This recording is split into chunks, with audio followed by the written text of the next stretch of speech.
Greetings, Helldivers, and welcome back to the Liberty, your top source for unfiltered truth, orbital updates, and the kind of motivational shouting that only managed democracy can deliver.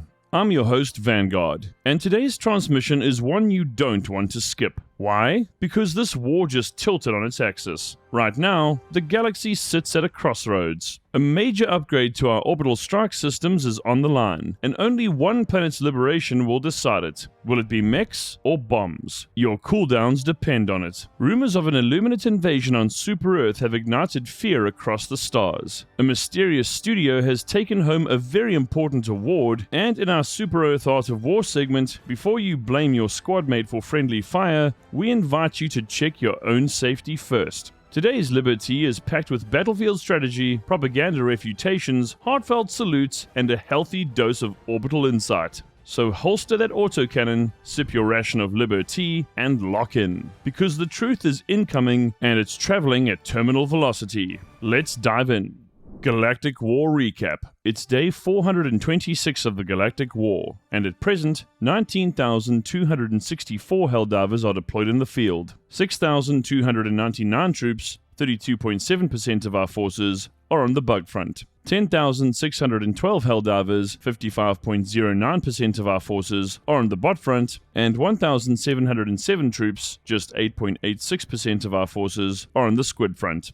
Strategic infrastructure upgrade underway. Helldivers must liberate Wazin or Trandor to secure critical cooldowns. Helldivers. High Command has issued a new major order, this time not to destroy, but to build. Following the heroic defense of Popley 9, engineers at the Deep Mantle Forge complex on Clarel have finalized blueprints for major enhancements to the Democracy Space Station or DSS, the gigantic orbital powerhouse that provides passive combat bonuses wherever Helldivers deploy. The DSS has been instrumental in supporting large-scale war efforts, and now it's time to make it even stronger. However, only one upgrade can be constructed for now, meaning Super Earth must choose between two strategic advantages, each tied to the liberation of a different planet. The upgrade options are as follows. Number 1. Exosuit Support Bay. Automaton Target, Wazin. Effect: reduces cooldown of all exosuit stratagems by 35%. Tactical benefit: faster deployment of hulking justice, Exo-45s, and all mechanized might. Mission requirement: liberate the automaton factories on Wazin to secure resources needed for the upgrade. This is ideal for Helldivers who favor brute force, mobility, and mech supremacy. Number 2. Expanded Convocation Bay. Terminate target,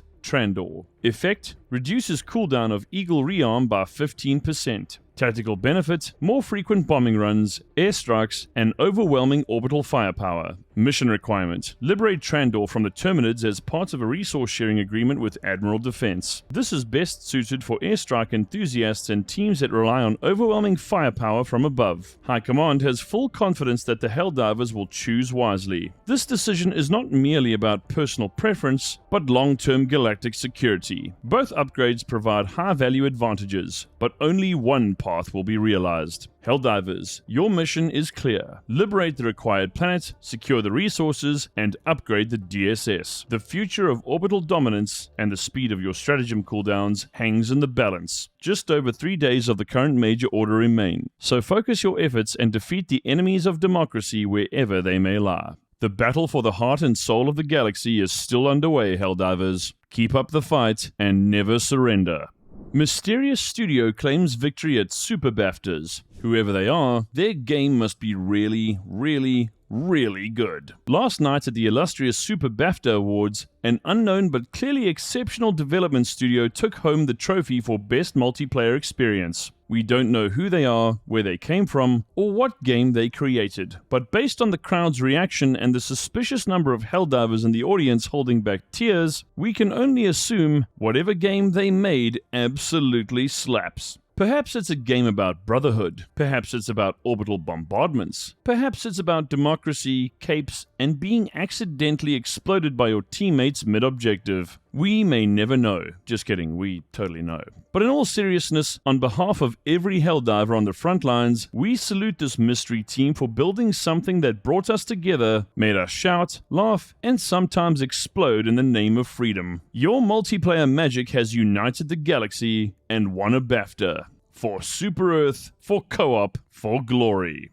Disinformation or Prelude? SES responds to Illuminate Super Earth invasion leaks. Citizens of Super Earth, remain calm, remain vigilant, and above all else, remain informed. In light of recent panic-stoking leaks regarding an alleged Illuminate assault on Super Earth itself, we here at the SES have issued an official clarification. Super Earth's planetary defenses remain unbreached. Helldiver deployment numbers are at an all-time high, and any claims suggesting otherwise are disinformation meant to fracture morale. This response comes after known leaker Ironsights, notorious for unauthorized transmissions, suggested on social channels that an Illuminate invasion of Super Earth is currently in the works. Initially brushed off as an April Super Fool's Day fabrication, Ironsights has since doubled down, claiming the event is now undergoing internal simulations within the Ministry of Defense. While speculation runs rampant across the outer sectors, the SES has reminded the public that rumors do not constitute reality, and Super Earth remains protected by layers of orbital defenses, elite Helldiver legions, and the righteous fury of managed democracy. Our official stance is this: if the day ever comes where the Illuminate dares set one glowing tentacle on our soil, it will not be a sneak attack. It will be a war cry, a final stand, and we will not fight it alone. We will fight it as a united Super Earth. Until then, do not lend your ears to squid-fueled hysteria. Your courage is the strongest shield we have.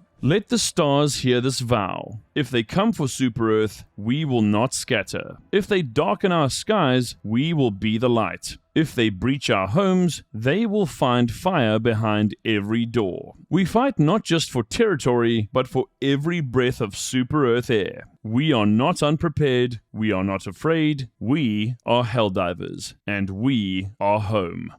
And now, Helldivers, we present a new segment called Moments of Valor. Today's selection comes from Titus the Slayer of Striders, who remarks, "Bozo crumbled under the sharp edge of monarchy." In a stunning act of democratic insanity, we witness a Helldiver using the CQ-C5 combat hatchet to take down a factory strider. What? That's impossible, you say. O ye of little faith. There isn't a single force in the known galaxy that can ever hope to defeat a Helldiver that has completely lost their mind. Yes, this lunatic of liberty was actually able to succeed in their efforts, taking down a bot factory strider with little more than a melee weapon. Congratulations, soldier. You have done Super Earth proud. Now report to the super psychiatrist to have your super meds administered to you. That's a moment of valor that will go down in Helldiver history. We salute you, soldier. And now for the Super Earth Art of War. Before you judge another Helldiver's aim, check your own trigger discipline. Helldivers, gather round. Let's talk about something even more explosive than a well-timed Eagle airstrike. Accountability. In the chaos of war, it's easy to point fingers. A misplaced grenade, a late stratagem drop, a friendly fire incident that turns your entire squad into democratic mist. Yes, it happens. But before you let loose a volley of blame on your squad mate, pause, breathe, and ask yourself, where was my focus? Could I have marked that target better? Did I shout, "Incoming grenade!" before or after the grenade exploded? You see, every Helldiver carries not just their weapons, but their imperfections. And if we're going to build a galaxy where liberty thrives, we need to start by reinforcing each other, not tearing one another down. This war isn't won by perfect soldiers. It's won by forgiving ones, by comrades who know that every mistake is a lesson and every lesson brings us closer to victory. So the next time your ally drops an airstrike on your head or your mech lands on their cape, choose patience over punishment. Choose brotherhood over blame. Because at the end of the day, we don't just fight for Super Earth, we fight for each other. So adjust your aim, calibrate your heart, and remember, the strongest shield on the battlefield is understanding. For Super Earth and democracy.